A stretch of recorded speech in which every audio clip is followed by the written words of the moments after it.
আমি মুর্শিদাবাদে কীর্তনে গিয়ে এক মুসলমান ভাই আমাকে একটা মজার প্রশ্ন করেছিল, আচ্ছা কৃষ্ণবাবু আমি বলুন আপনার কীর্তন মাঝে মধ্যে ইউটিউবে আমরা দেখতে পাই, আমি বাহ শোনেন নাকি? বলে না সবসময় শুনি না, আমাদের হয়ে যে কথাগুলো বলেন সেগুলোই একটু শুনি। বলে তা শুনবেন তো, অসুবিধে কি আছে? বলে আচ্ছা আপনারা এই কপালে তিলক কেন দেন? কোনো মানুষকে দেখি, কোনো কীর্তনীয়কে দেখি সাদা দেয়, হ্যাঁ আপনি আবার কালো দিয়েছেন। তাই মনে মনে হলো কি করে বোঝাই ভাই তোমাকে।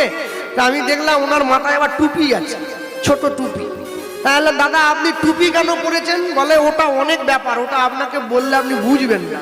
তাহলে ওটা যেমন অনেক ব্যাপার, এটাও তেমনি অনেক ব্যাপার, এটা আপনি বুঝবেন না, মানে এটা আপনাকে ঠিক বলা যাবে না।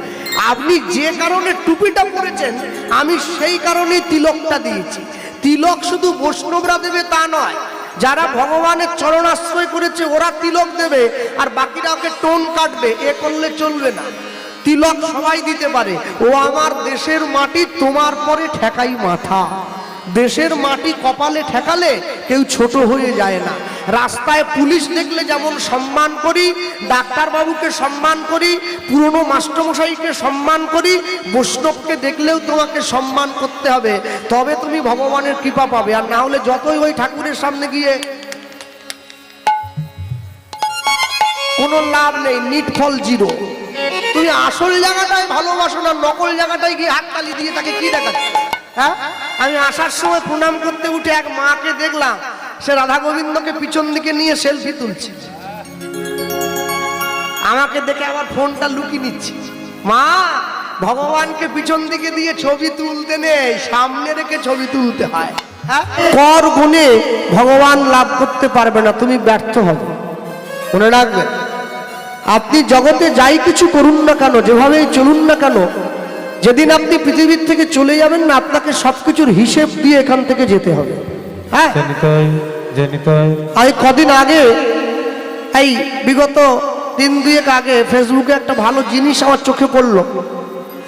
একটা ছোট্ট মেয়ের একটা কঠিন অসুখ হয়েছে, আর সেই অসুখটা থেকে মুক্তি পাওয়ার জন্য তার একটা ইঞ্জেকশনের, একটা ওষুধের দরকার। তা সেই ওষুধটা তার দেহে ইঞ্জেকশনের আকারে শরীরে প্রবেশ করাতে হবে। তো তার পরিবার ফেসবুকে অ্যাডভার্টাইজ দিয়েছে যে ওই ইঞ্জেকশনটা, মানে ওষুধটার দাম নাকি 16 কোটি টাকা।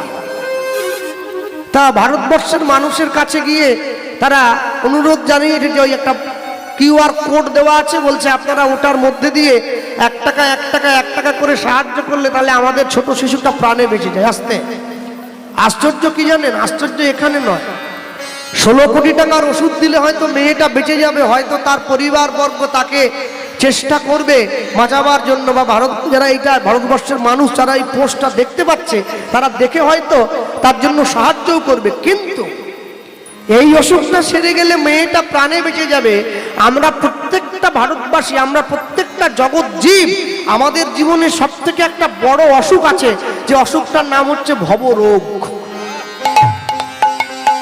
যেখান থেকে আমরা চাইলেও কষ্ট করে বেরোতে পারবো না।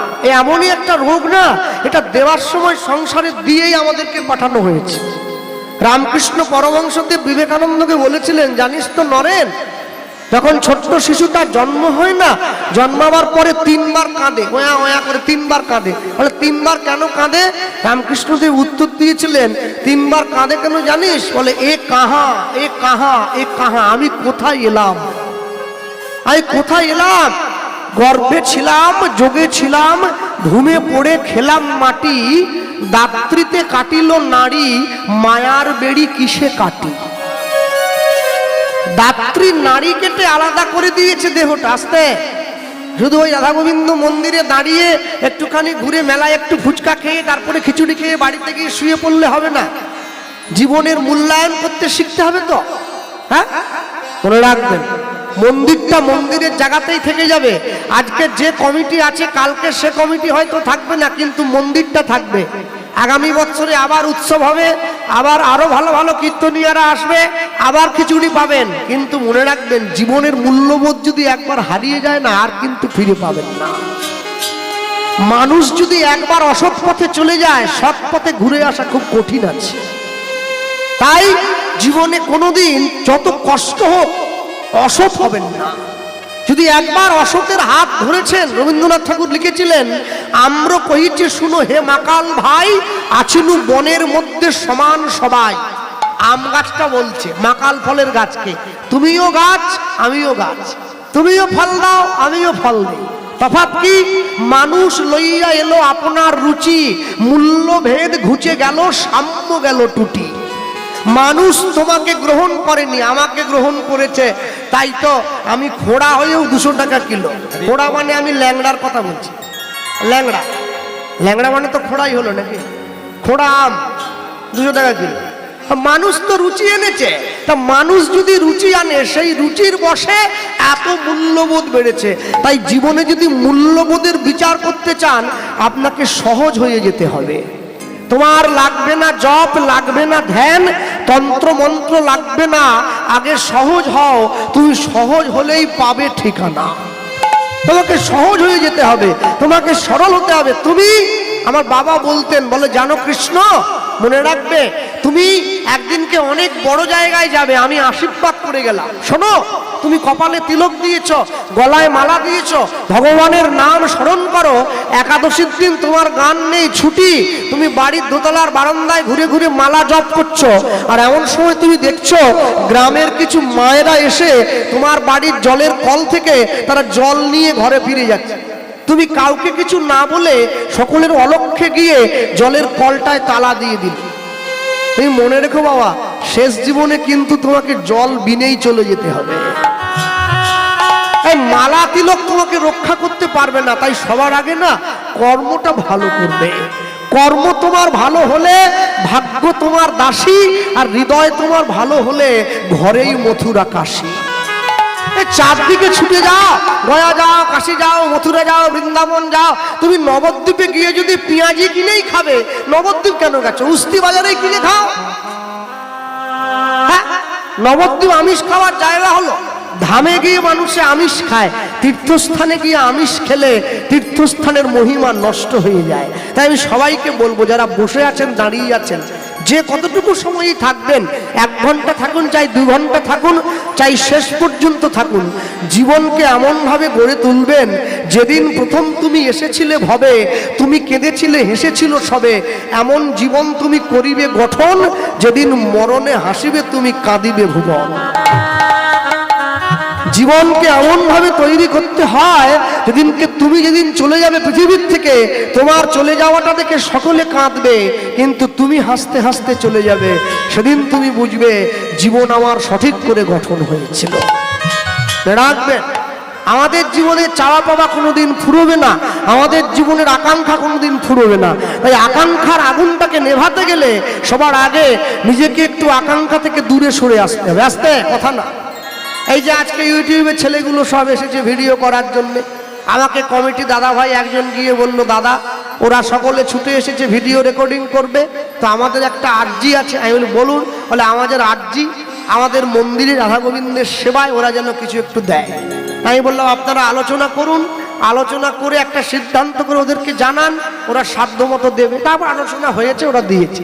এখন দেখা গেল আমি যেইখানে কীর্তনে যাচ্ছি, এরা শুধু ছুটে যায় 8-10টা ছেলে। তারপরে একদিনকে চিন্তা করলাম যে এরা যখন ছুটে যাচ্ছে, তাহলে আমার ব্যবসা ভালো হচ্ছে, মানে আমার সঙ্গে এদেরও ভালো হচ্ছে, নাহলে ছুটছে কেন? মেদিনীপুর থেকে, হাওড়ার থেকে, ওই যে এসছে উত্তর 24 পরগনা, কেন আসবে? তাহলে আমি চিন্তা করলাম, আমি যদি এই ব্যবসাটা আমার হাতে নেই, তাহলে আমার আরেকটু প্রফিট ভালো হবে। মানে কমিটি তো যা দিচ্ছে দিচ্ছেই, 40-50 হাজার যা নিয়েই যাচ্ছি কমিটির পকেট কেটে। আবার যদি ক্যামেরা একটা কিনতে পারি, তাহলে আর আমাকে ধরে কে? আমি এই চিন্তা করে কি করলাম, হঠাৎ করে একটা ক্যামেরা কিনে লোক একটা রাখলাম, আসর থেকে ঘোষণা দিয়ে দিলাম আমার কীর্তন ভিডিও করা যাবে না। আর যারা একটু সম্মানী তারা আবার বোর্ড দিয়ে দেয় পিছন দিকে, দয়া করে ক্যামেরা বসাবেন না। বোর্ড দিল, এরা এলো, দাদা করবো, এলো না, হবে না ভাই, আমারটা আছে। কেন? আমারটা ছাড়লে আপনারা দেখবেন মোটামুটি কিছু পয়সা হলে ওটা আমার অ্যাকাউন্টে গিয়ে ঢুকবে। শালা এত নিচে নেমে গেছি আমরা। হ্যাঁ, মরতে মরতে সংসারের ভালো চাইছে। আমি LICর কথা বলছি, বেঁচে থাকলে 20 লাখ, মরে গেলে 40। যেদিন থেকে বউ জানতে পারলো যে আমার স্বামী বললে আমি 40 পাবো, ও ঠাকুরকে ফুল দিচ্ছে, আমার স্বামীকে তুলে নাও। বলে স্বামী গেলে স্বামী পাওয়া যায়, টাকা গেলে টাকা পাওয়া যাবে। কি উন্নতি হয়েছে আমাদের! ছি, এর থেকে শুকর হলে ভালো হতো। হ্যাঁ? তার একটা হিসেব আছে, আমি কমিটির কাছ থেকে নেব, কীর্তনে যাওয়ার সময় আবার আঁচল পেতে দেবো। যত লোক বসেছে 10 টাকা করে, কেন মানুষ জানে হরিনাম এমনি শুনতে নেই দক্ষিণা। আরে 1 টাকা কেউ এখন আর দেয়নি, লজ্জা লাগে। মিনিমাম 5 টাকা তাও দেয়। আবার তারপরে ক্যামেরা একটা কিনে বসিয়ে দিয়ে আবার সেখান থেকে পয়সা। লোভে পাপ, পাপে তাপ, তাপে মৃত্যু। যার জীবনে লোভ যত বেশি হবে না, তার জীবনে ঝামেলা তত বেশি হবে। যার লোভ যত কম, তার ঝামেলা তত কম। তাই অষ্টম মহাজন লিখছেন, এ তিন ভুবন আনন্দে ভরিল, উঠিল মঙ্গল